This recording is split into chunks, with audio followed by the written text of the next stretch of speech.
All right, so these are your New Year's resolutions. You want to make $100,000 online. You want to go to the gym and get a six-pack. You want to meditate every single day. Now, do you want to know what the truth actually is? Only 9% of you will succeed. And if that sounds harsh, good. Because I want you to understand the severity of this situation. You say that 2024 will be your year, but most likely it won't be. Now the question is, why are you still doing it? Frankly, it's not your fault. Here's why. There is a war on your time. Dozens of multi-billion-dollar enterprises have all waged war against you, and they won't stop until they win.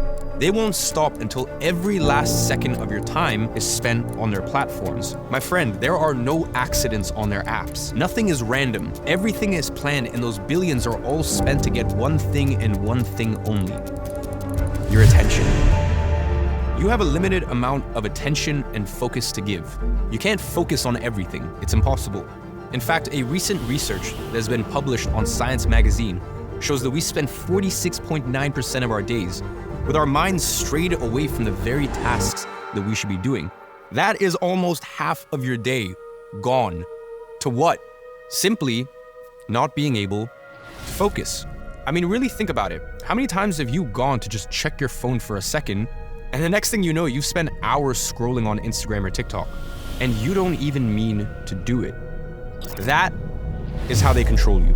The average person spends 30% more time on their phone today. That means the average person spends 4 hours and 12 minutes on their phone. I mean, let's really put that into perspective. In just a few years, your phone has gone from stealing 12% of your entire day in 2019 to over 17.5% today. If you keep going down this road, you will spend over a third of your entire life staring at a screen. Is this what you want to become an expert at? Do you really want to be that guy? The guy who sends the best memes? Is that what you want to be known for? We both know the answer to that. Now let me ask you a question. What's materially changed to make 2024 the pivotal year of your life? Because let's face it, every year you tell yourself, this is going to be my year. Yet, it never is. You keep letting yourself down year after year. Well, in fact, scratch that actually. You don't just let yourself down, because it's much worse than that. You're letting yourself down, but you're also letting down everyone around you. Your family, your friends. I mean, hell, even your future bloodline. So, my question to you now is, are you going to be a part of the 91% that fail year after year after year? Or are you going to join me in making 2024 your year? This is a decision only you can make.